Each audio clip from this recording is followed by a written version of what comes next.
Okay, so you should be able to see my screen. And the reason I sent y'all that file, that's called the Empirical Rule. Did we cover that the other day? Empirical Rule? Yes, sir. No. Okay, as I told you last time, this is going to be in units 1, unit 1, unit 3, and unit 4. And I tell students to take that. Let me see if I can send you this at least. And you can go to your teams at home and pull this up. And let me see if I can at least load you the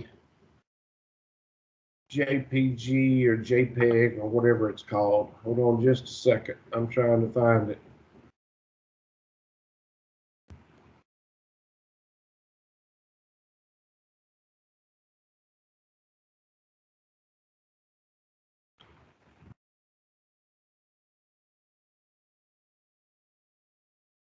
I don't think it's going to let me. So what I'm going to do, I'm going to show you where to find it if I haven't already showed you. Go to your handy dandy Google and type in normal distribution, normal curve, empirical rule, and hit images. And there it is. That's the one I use. And I'm going to, let's see, I need to save image as normal distribution on downloads.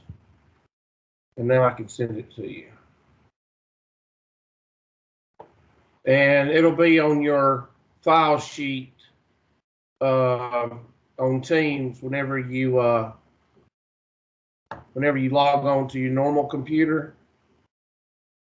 And that is a picture right there that you can use on a big sheet of paper like this one, or you can put it in your word processor and do 4 to a page, or you can do 2 to a page. Does everybody see what I'm talking about?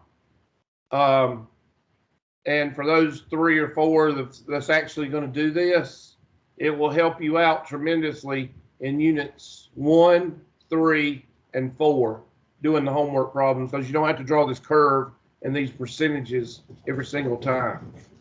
Of course, 2 or 3 of y'all are not going to do it, and you're going to bitch at me for having to draw the curve every single time. So, you know, you can do what you want, but if you draw this every single time, you're going to get sick of it. I'm just telling you. So that's why I sent you that, and that's why I'm showing you what to do with it after you get it for the 2 or 3 that's actually going to do it. Okay, so that's the empirical rule and the best thing to do with the empirical rule. Now, I'm going to go over everything, and I'm going to add the quartiles today, the interquartile range, and then we're going to do z-scores. So what I want to do is I want to refresh over a data-driven table. So let's go back to the spreadsheet, and we're going to do I'm going to give you 5 minutes, and we're going to do at least, let's see, how many numbers did we use in our last example? Somebody tell me. Look at our last example of test grades or whatever that I used. How many did we use? How many numbers? 7. 11, 8, 7. 7. So I want that's an odd number. So I want to use an even number. We're going to do 12. And the reason I'm doing 12 is I want to do enough to get a 5-number summary out of. And y'all just bear with me a second. I'm setting this up where you can see it better. I know I do too much. I shouldn't even care. There we go. And this row I want to do bold and underline. So n is equal to well, let me do one more thing. Insert. There we go. Okay, so this row, n is equal to, and in this case, n is going to be equal to 12. We want to do 12 numbers. And hopefully y'all can see these. I'm going to make them a little bit bigger. Is that big enough? Maybe you can see that. And X, and here we go. Let's go with ages. 17, 17, 17, 17, 18, 19, 20, 21, 21, 23, and 25. 1, 2, 3, 4, 5, 6, 7, 8, 9, 10, 11, and 25. That should be 12. We'll make sure 1, 2, 3, 4, 5, 6, 7, 8, 9, 10, 11, 12. All right, I'm going to give you 2 minutes. I meant 5 minutes.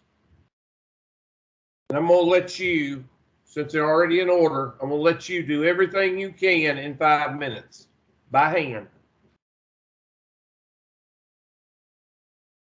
And it is 8:17, so that means 8:22.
All right, 822. So if you're not at least halfway through the problem, you need to speed it up.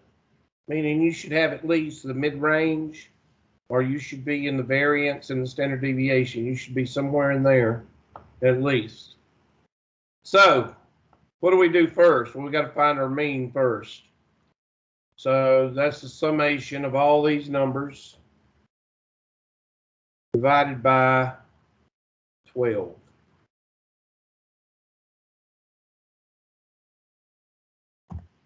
And y'all get 20.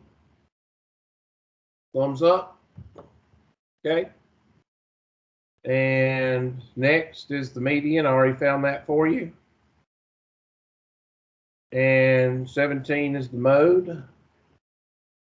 Range is equal to 25 minus 17. Mid-range is equal to 25 plus 17 divided by 2. And that's important. Let's go ahead and mark these. That one is green.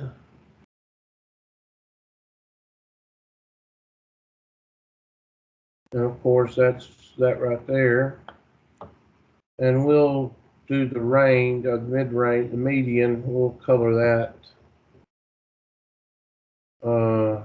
yellow since it's already been used. And the mid-range, we'll color that.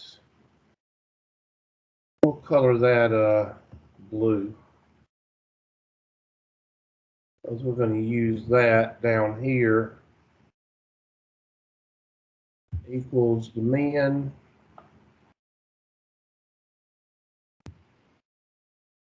equals the max and equals the mid-range. There we go. Okay, so this is going to be your empirical rule, and this is going to be your box plot. So the variance, we got to take x minus x bar, so that's going to be equal to 17 minus 20, and function F4 to lock, and bring that down. So your second column, check your numbers, should look like that.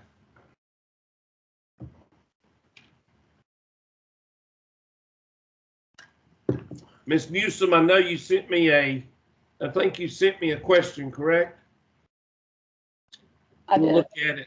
Try to look at it either today or Tuesday, because Tuesday we're going to be going over questions and pretest probably. Okay? I'll try to look at it today, but I don't know. I got z-score to cover. I don't know if I'll make it today or not. And now we're going to square that number. And I think most of y'all could do this in your head, because those are some small numbers. I hope you could not have to use a calculator. If you have to use a calculator to do 3 squared, then there we go. And we're going to add that number up. And that's going to equal, I got 102. What'd y'all get? I'll let y'all add those numbers up.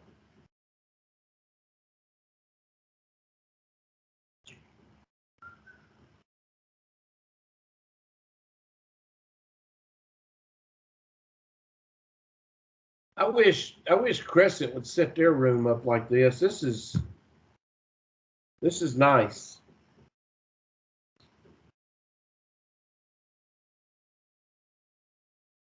And y'all were so nice, and y'all say yes and no, and y'all communicate, and there's no tough guys. Thank you.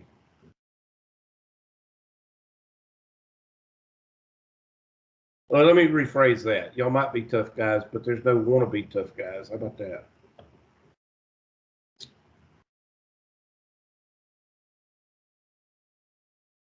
And did somebody get 102? Somebody give me a thumbs up that got it or doing it, or okay, good. All right, so the variance is equal to 102 divided by 11. There's our variance, and our standard deviation is equal to that number raised to the 1/2 power or 0.5 power. Why is that standard deviation so low? Because our numbers are tightly what? Grouped. And there is your empirical rule. So I can take my handy dandy curve now, and I will tell you there are 2 or 3 questions on the test, and it's nothing but empirical rule. So I can take that empirical rule now, and I can do 20 and 23.05 and 26.09 and 29.14. And that black one is shot.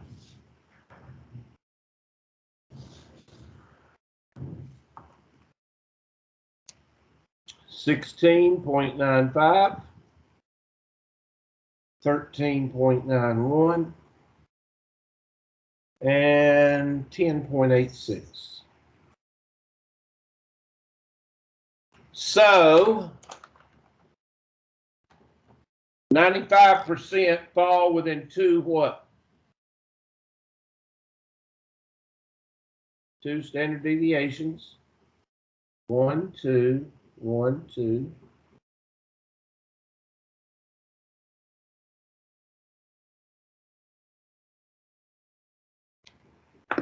Unusual falls outside of 2 standard deviations.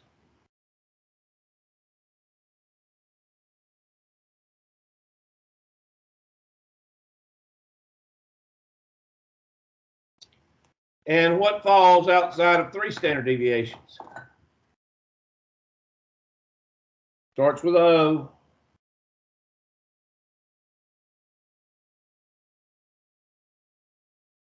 Did we not cover this? What starts with O?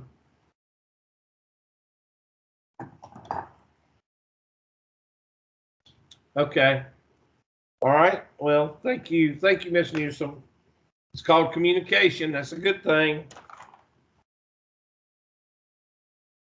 You're not that date that just wants water and salad. 95% of the population is going to fall within 2 standard deviations. This is the mean.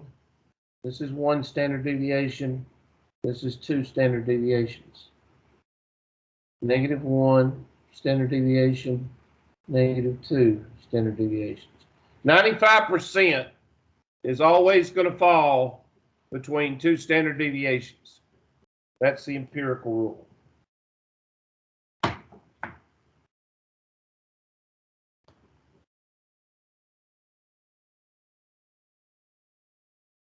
Outside of 2 standard deviations, for this yellow area, is called unusual. So if a 12-year-old kid was in our group, would that be unusual? Yes. If a 27-year-old was in our group, that would be unusual. And what is more, excuse me, what is more extreme than unusual?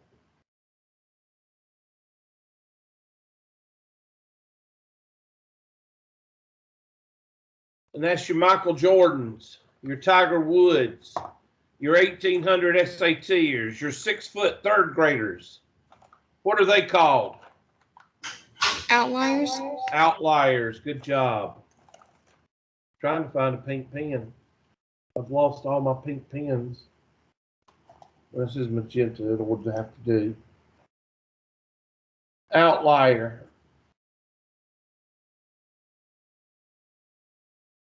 Some people say the GOAT range, the greatest of all time. you could apply that to maybe sports and acting, maybe. Tommy Lee Jones, Morgan Freeman, Denzel Washington. Those are some actors that what? Whenever they're in a movie, the movie is probably going to be what? Good. Okay? Even though they're not big action stars, they're good, wholesome actors. Versus Sylvester Stallone and Arnold Schwarzenegger. Okay? All right? Or, I don't know. Hollywood sucks right now, so I don't think there's really anybody to take their place. But anyway, to make a long story short, your 1800 SATers, your third grader that's 6 foot, those are outliers. So a 9-year-old in our group would be an outlier. A 30-year-old in our group would be an outlier. Now, let me go ahead and tell you what these questions are going to look like on the test, because there's at least three of them. And this is all you do. You don't even have to do all that calculation. They're going to give you a mean, and they're going to give you a standard deviation. They're going to give you that. And you're going to draw it on here. You're going to add them on the right and subtract them on the left. And then they're going to ask you, what about, so I'm just going to do, the mean is 20, and the standard deviation in this case was what? 3.045. 3.045. They're going to give you that. And they're going to say, what about 20, or what about 32? And you're going to say whether it's normal, usual, unusual, or an outlier. And of course, you would say 32 is a what? As an outlier. These are some of the easiest questions on the test, but people miss them because they refuse to learn the empirical rule. Okay? It's real simple.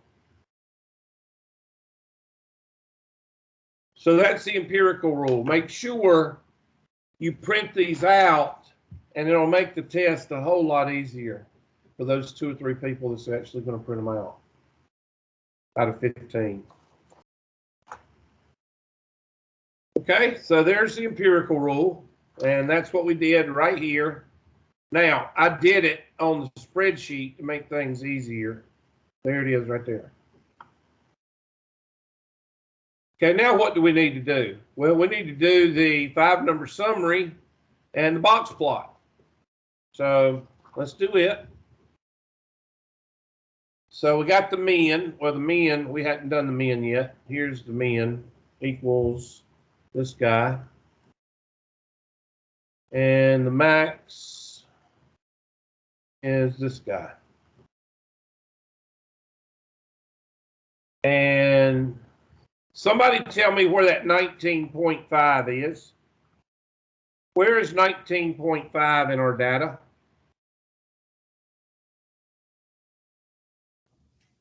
In the middle. In the middle of what? I need you to tell me middle of what? There's a reason. I'm not trying to be a smart aleck. The middle of what?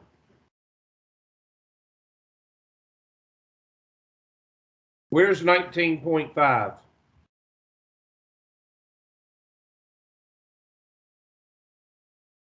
I need you to tell me. I need you to, because there's a reason. Come on, people. Where's 19.5? In between blank and blank. 19 and 20. In between 19 and 20. So that black dot right there represents our median. So I need you to tell me how many numbers are above that black dot. This is important. How many numbers are above that black dot? 1, 2, 3, 4, 5, 6. Is 6 odd or even? Even. So we're going to have to take the mean and add and average those two numbers right there. So I'm going to highlight those. And that's going to be our median, our first. You've got to find the median above the median. So here's the median. So you got to find the median of these two, the average of these two numbers. Equals parentheses. This number plus this number divided by 2. Now, why did I make such a big deal out of the 19.5? Because if you don't put that dot there, you're going to count above the 19 and you're going to go 1, 2, 3, 4, 5. And you're going to say, okay, that's odd, so it'd be 17. Now, in this case, since there's 4 17s right there, you would still get it right. But down here, you might not get it right. Because you would say 23, and it's not 23, it's 22, probably 22, because there's actually 6 numbers. So these two right here are going to give you, and we'll color those maybe a light blue. I don't want to use blue. I don't want to use purple either. Hold on. We do a light purple.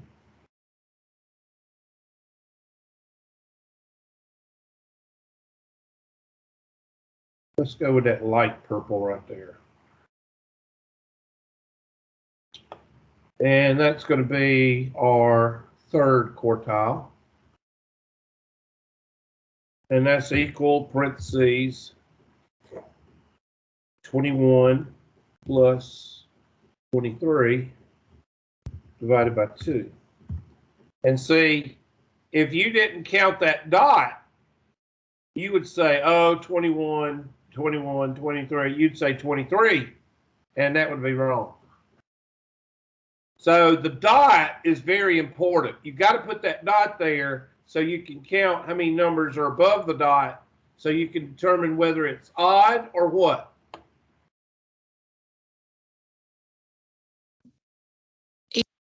Even. Thank you.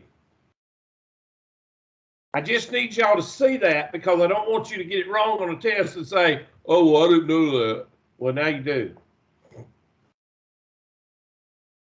All right, now we just need to graduate our number line. And I used the wrong number of, well, let's see, how am I going to do this? I don't have enough room to expand it. Well, I'm just going to have to do the best I can. All right, halfway between, okay, I know what I can do. I'm going to try this. Don't make fun of my mouse writing, okay? All right, so halfway between 21 and 25 is 4. Half of 4 is 2, so this will be 23. Oh, crap, that's too thick. I suck. Hold on a second.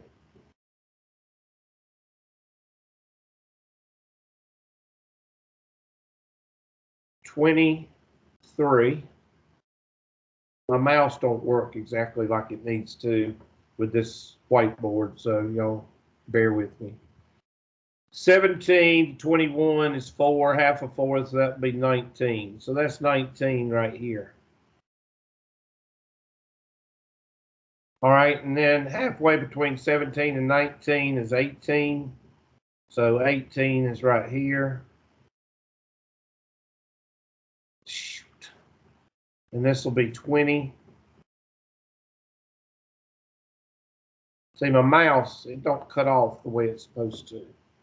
This is 22.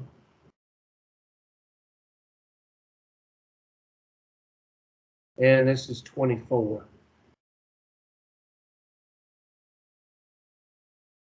All right, so just use your imagination. All right, so what is our orange? We've got an orange line at 17. So that'd be right there. We've got a purple line, I don't have purple, so we use magenta, at 22. And then a yellow line at 19.5. And that right there is our box plot.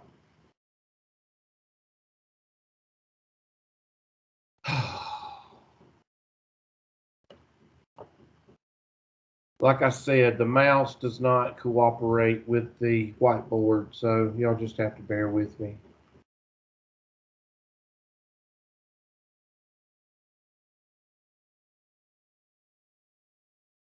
There.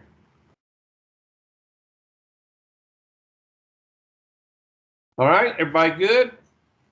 Sorry about this mess, but it's easier. It would be better for me to do this than try to expand everything because it'd go off the page, and I'm not going to do that. So there's your box plot.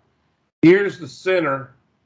So it looks like the data, I'm going to draw the center right here with a yellow line. The center is right here. So it looks like if I was to draw a curve, it looks like the data is a little bit skewed what? Right.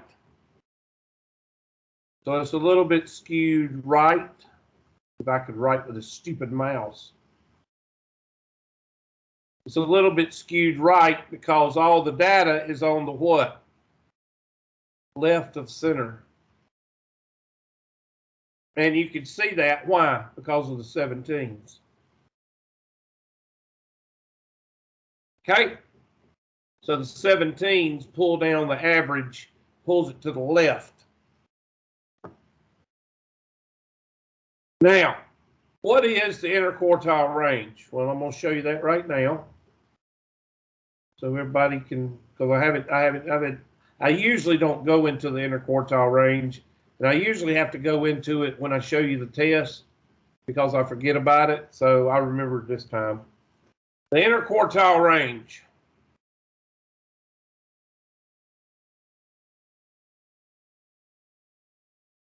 The interquartile range and the lower parameter and upper parameter are other ways to find the outliers. Okay? Other ways to find the outlier. Okay? Interquartile range is equal to the third quartile minus the first quartile. And that's going to give you a number called the interquartile range. And what do you do with that number? Well, you plug it into this formula. The lower parameter is going to be the first quartile minus 1.5 times the interquartile range. And then the upper parameter is the third quartile plus 1.5 the interquartile range. So these are the two guys you need to find. That's what tells you where the outliers are. And you got to have the interquartile range to do that. So, with that being said, let's do our interquartile range on the spreadsheet. And the interquartile range is 22 minus 17. So our interquartile range is equal to 5. And our first quartile is 17 minus 1.5 times 5. And our third quartile is 22 plus 1.5 times 5. So I plugged and chugged. And 1 times 5 is 5, and half of 5 is 2.5. So that's 7.5. Check me, please. 7.5. So that's going to be what?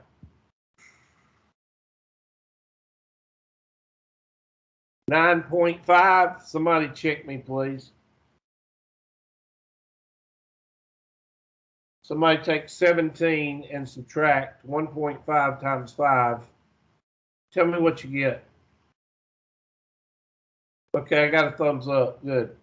And then 22 plus 7.5 is 29.5.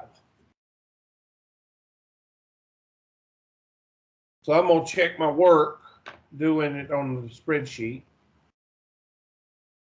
So equals the first quartile minus parentheses 1.5 times 5, close parentheses. That gives me 9.5. And then equals the third quartile plus parentheses 1.5 times 5, close parentheses. So let's go back to our empirical rule.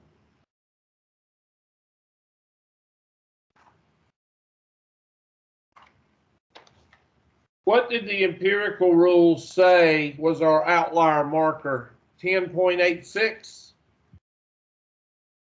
The interquartile range says it's what? 9.5. Interquartile range lower equals 9.5. So you see it's pretty close. And the interquartile range says instead of 29, the interquartile range on the upper side says what? 29.5.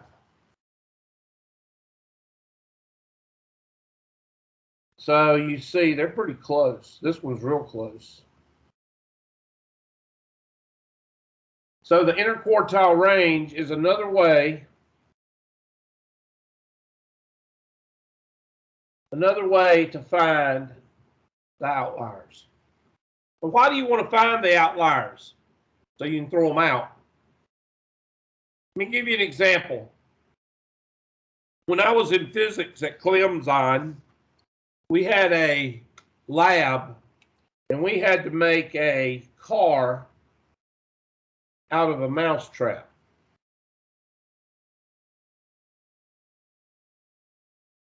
You know, the mouse trap that, you know, piece of wood. It's got a spring in the middle of it and a piece of metal right there and a clasp right here. And you pull this over. You know what I'm talking about. Okay? We had to put wheels on it and use that spring and this piece of metal to generate power for the car. Okay, everybody with me? Well, we had to test it. And we set up a 10-foot course, 10 foot, and we ran that car at least 25 times. And sometimes the car would go between, most of the time, the car would go between the finish line and the, okay? But sometimes the car would go that way. Sometimes the car would go this way. Sometimes the car would meander off like that. Sometimes the car would meander off like that. So you had to throw those out because those are what? Those are outliers. And then we run it with 15 times. We would throw out 5 and have 10 good what? Times. That's why, is everybody listening or talking? Okay? That's why you want to throw out the outliers. These are your outliers. So if I had a 9-year-old, I would throw that age out if I wanted to find out the true, because 9 would be below this outlier marker, and 9 would be below this outlier marker.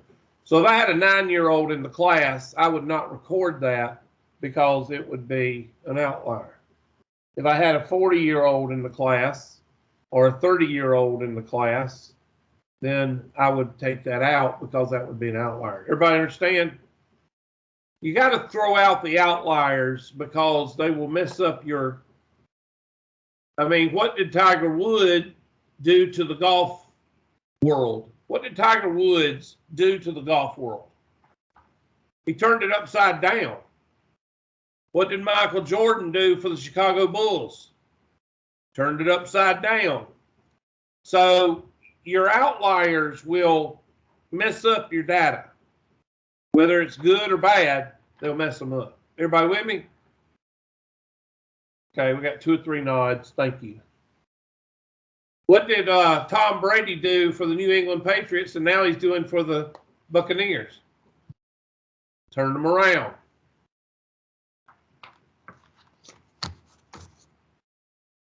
And if I did not include your sports star, that means they're not that good. All right. I'm just kidding. Actually, another quarterback I think is great is Peyton Manning, and that old boy, what's his name? Down in New Orleans, what's that boy's name? Drew. Is his first name Drew? What's his first name? He's a pretty good quarterback. Drew Brees. Yeah. I think he's a pretty good quarterback. I think people overlook him because of who he plays for. But I think he's a pretty good quarterback. I don't think he's as good as Tom Brady, but I think he's or a Peyton Manning, but I think he's right up there, right up under him. You know, I don't think there's anybody that can compare with Michael Jordan or Tiger Woods except Jack Nicklaus. Jack Nicklaus could probably compare with Tiger Woods back in the day. So there's some wannabes, but I ain't gonna mention them because I don't particularly think they need to be mentioned. All right, so everybody good? Everybody good with the interquartile range, the lower and the upper? Okay, now let's go to the z-score. And for the z-score, we are going to pull up something from the past because it's a good question that I use. Let's see, LBJ, Lyndon Baines Johnson versus Shaq z-scores.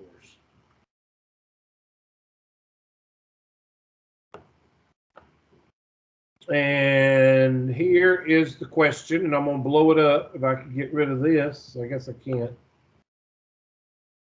Okay, go ahead and write. You don't have to write it word for word, but write that problem down. Y'all should be able to see it. I blew it up. Let me blow it up one more time. There, how's that? Can you see that? Can y'all see that okay? Okay. All right, go ahead and write that down. LBJ had a height of 75 inches. When his other presidents had a mean height, president's height, mean, was 71.5 inches. And the president's height, standard deviation, was 2.1. Shaq had a height of 85 inches. And his fellow basketball players, the basketball players' height, mean, was 80 inches. And the basketball players' height standard deviation is 3.3. Now the question asks, who is relatively, and I always have to look at this because that's relatively is one of those words that has an E in it. Okay, you leave the E. Relatively taller. Well, any redneck with two teeth in their head can tell you that Shaq is taller. But that's not what the question is asking. The question is asking who is relatively taller. Can somebody tell me what they think relatively means?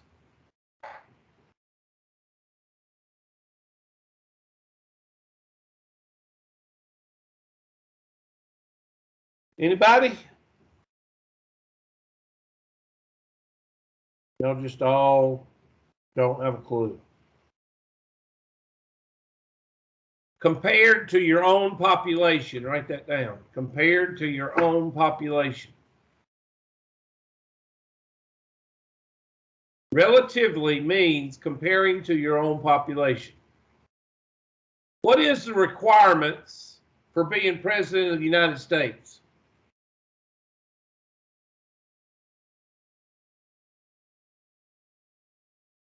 Now, I know y'all know this, so I'm waiting for y'all to answer it. You have to be 35.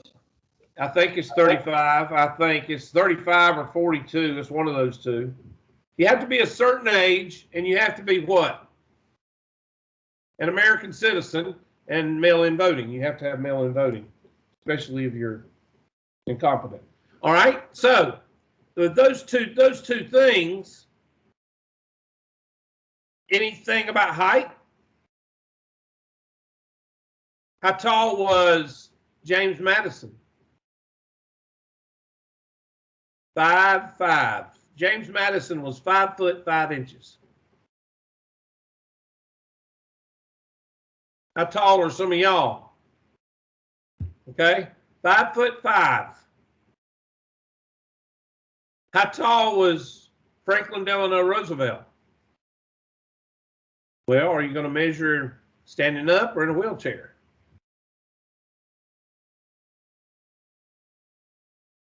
So does height have anything to do with being president of the United States? Yes or no? No. Does height have anything to do with a basketball player? No. Spud Webb was 5'4" or 5'5", and he could dunk a basketball. Okay? So height is an advantage.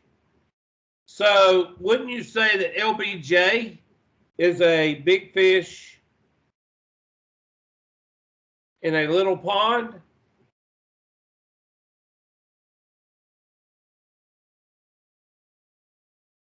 And Shaq is a little fish in a what? Why a big pond? Because everybody's tall that plays basketball. Is everybody tall that's been the president of the United States? No, because height is not an advantage or a requirement. So LBJ is a big fish in a little pond. And even though most people do not consider Shaq little, he is a little fish in a big pond because everybody in the NBA is what? Pretty much 90% of the people that are in the NBA are what? That means that's a cue. That means I want you to say something. It's called communication. Tall. Tall. Thank you. I appreciate it. So who is relatively taller? Well, you're comparing apples to what?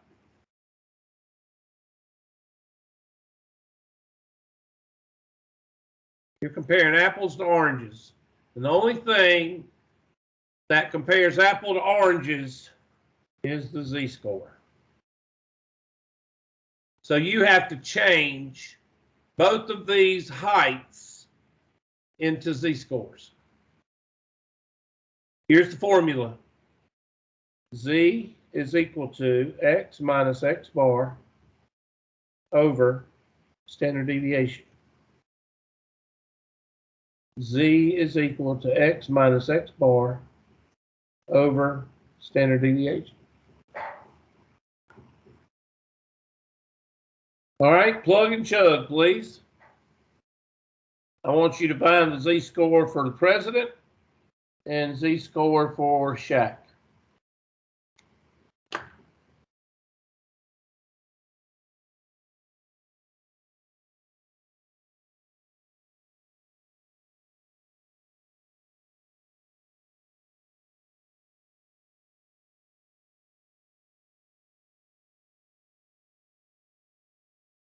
Now, Shaq might not have been the best basketball player in the world, but he ranks up there with Michael Jordan as far as making money.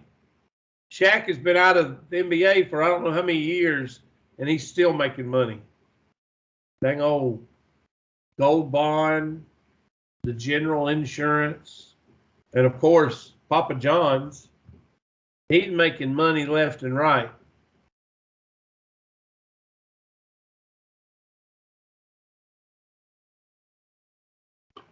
And don't forget, he's also with Tony the Tiger on Kellogg's. And that's a big. Can you imagine how much Kellogg's cereal is paying Shaq to be right there beside Tony the Tiger? That's a lot of money. And some of y'all have no idea what I'm talking about. But anyway. Somebody give me the score, and we'll do LBJ. Excuse me. We'll do LBJ in green. Somebody give me the score, the z-score for LBJ.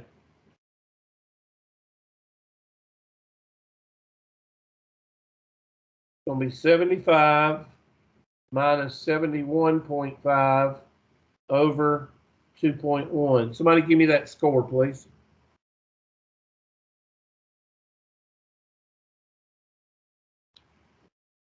Okay, well, I'll let y'all do that. I should have already done it. I don't know what's taking you so long. 67.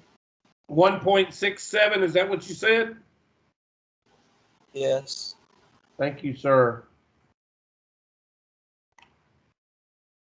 And this is going to be 85 minus 80 over 3.3. Somebody give me that score, please, for Shaq.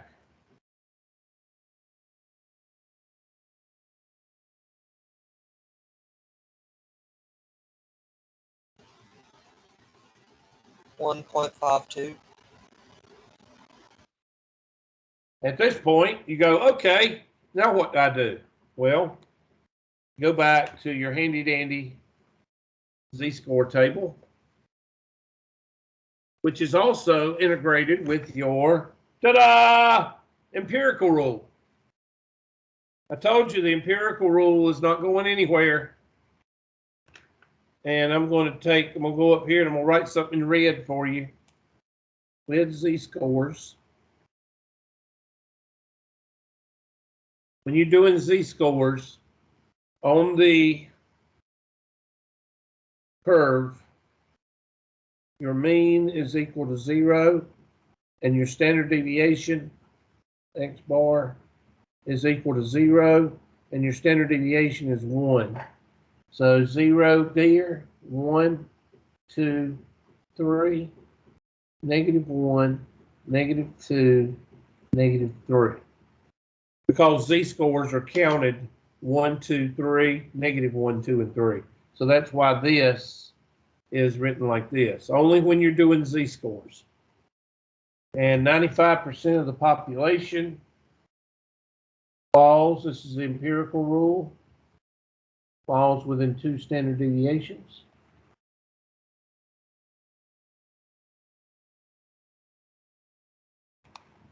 And outside of the second standard deviation is considered to be unusual. Maybe that's where Drew Brees fits. That's where Drew Brees fits. And some of the golfers right now, Justin Thomas. I don't know, DeChambeau. I think DeChambeau is going to be. I think he's going to be a whole lot better. He's got to learn to put the right zip code on that ball. When he learns how to put the right zip code on the ball, he is going to be a powerhouse in the golf world. But I ain't gonna. I'll put DeChambeau right about here, and you can put Drew Brees right about there. And here is your outliers. So would y'all agree with me if I said your most extreme is in the outliers? Wouldn't you say that? Extreme good, extreme bad, whichever, they're in the outliers. Where is LBJ? LBJ is right here.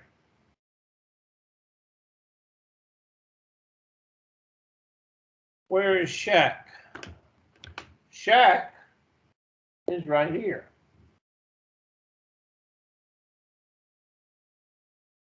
So who is closer to the outliers?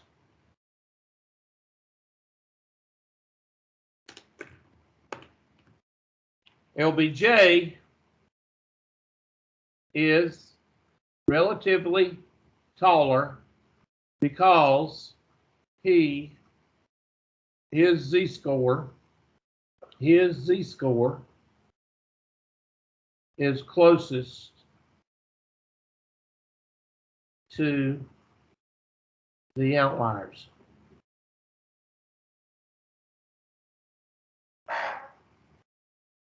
LBJ is relatively taller because his z-score is closest to the outliers.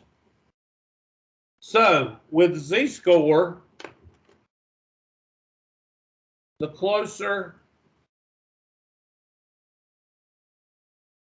you are to the outliers, the more ER you are. In this case, the ER is taller. You could say faster, you could say wider, you could say smaller, you could say taller, okay? The ER. The closer you are to these outliers, the more ER you are. Smarter, if you're doing IQ tests, okay, if you had 165 IQ on test versus 155 IQ test, then chances are the 165 is going to be your outlier. I mean, you're closest to your outlier. Okay? And that is how you do z-scores. Now, Chapter 7, which is Unit 3, is a continuation of z-scores and the empirical rule. So you better copy these out because you're going to be drawing them over and over and over and over and over in Chapter 7. Unit 3. Okay? Now, I'm going to show you how to do a couple of things on your calculator before we leave. So if you have a calculator, or if they let you have one, I don't know if they do or not, I'm going to show you how to use it. You can go to Wabbit EMU if you got a Droid. Of course, none of y'all have a Droid because y'all have to have Apples for some reason. I don't know why. I got 2 children that swear by them, and I don't use Apple products. Droid, you can go to Wabbit EMU in your apps. Wabbit EMU, and I'll show it to you. Hold on a second.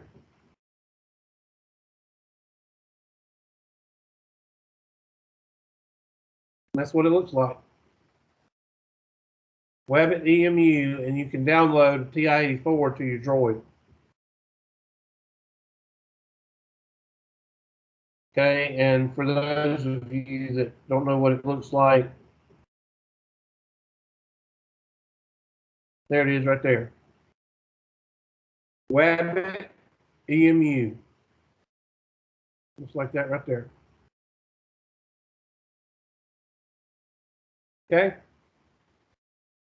And again, when you download it, it looks like that. Now, if you have a Apple, I don't know. I think you can look up online or just look up calculator app or maybe TI calculator app. I have no idea. Does anybody know? TI calc app, maybe calculator app. You may want to look do a search and see if you can find calculator app. TI-84 is the best. That's what everybody uses right about now. And there's a bunch of letters and stuff behind TI-84. CE, C Silver, Plus, so you get what you want. Okay? How are y'all on calculators at Palmetto? Do they let y'all use calculators or what? Well, that's not a bad thing at all. You know why? Because some of y'all are calculator stupid. In other words, not y'all in here, I mean students. I ask you to add 6 plus 7, and y'all put it on your calculator. That's sad. That's nothing but sad. Okay? If you're not that way, good. All right, here we go. Here's your calculator. I want you to type in stat. Here's keys right here, so you see what I'm doing. So you might want to write them down. If you don't have your calculator, you might want to write these keys down. Hit edit. And there is your spreadsheet. Now I'm going to type in the following numbers. I want you to type them in. We're going to type in these numbers that we just did. So I'm going to pull up my handy dandy and pull up my calculator right beside it. Okay, here we go. I'm going to do 17, 17, 17, 17, 18, 19, 20, 21, 21, 23, 25, and 25. All right, type those in. I'm going to give you a second to type those in. And I need a couple of thumbs up whenever you got them typed in. Okay, when I get about 5, there's 1, 2. Already got you, Miss Newsom. I got 2. I need 5. 3.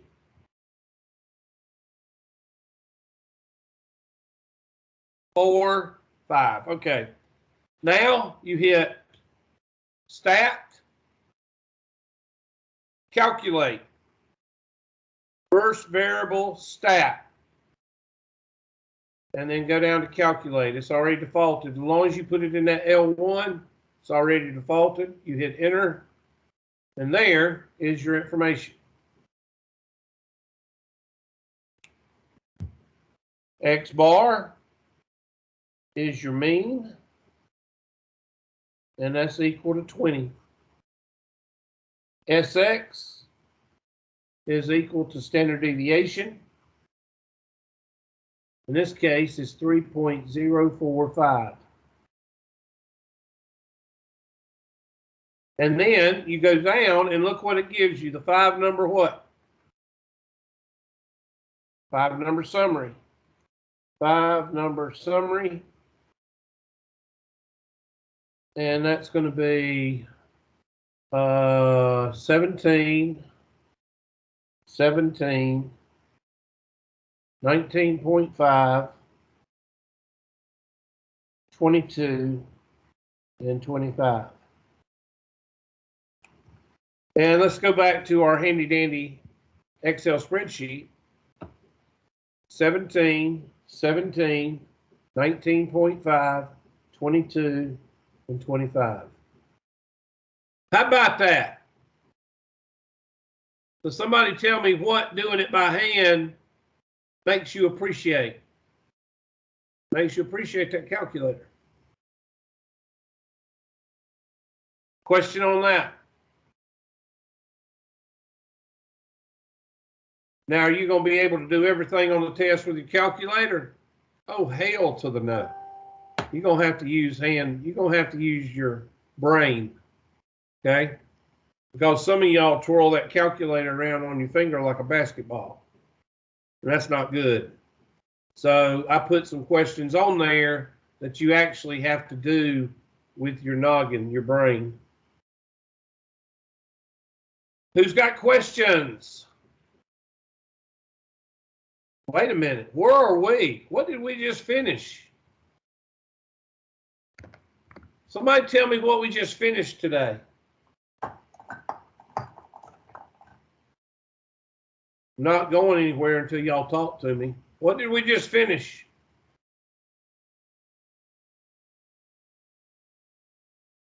Okay, we'll just sit here until somebody figures it out or somebody talks, one of the two. What did we just finish?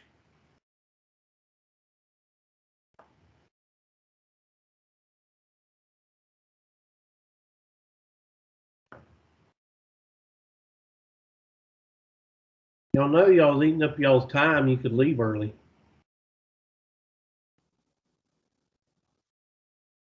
Okay.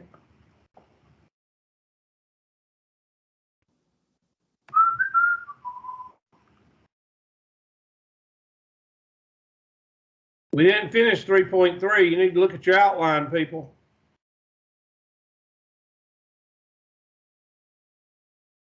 You know that piece of paper I told you to print out and bring to you to class? We just finished Unit 1. Thank you, Miss Newsom.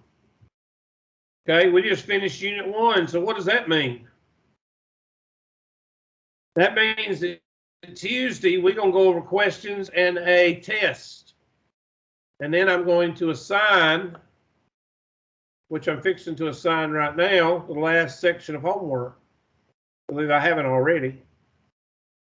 And y'all should see it right here.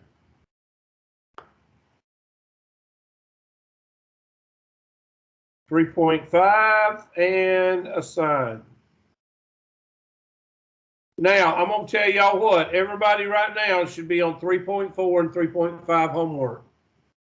And that's all I'm going to be thinking of when I assign dates. Tuesday, I'm going to say, okay, Mr. Hamby, he's probably on 3.4, 3.5. So I'm going to give the class next day or two to finish 3.4, 3.5. And then Mr. Dickerson's going to say, well, Hubert, I just started 2.1. Well, that's your problem.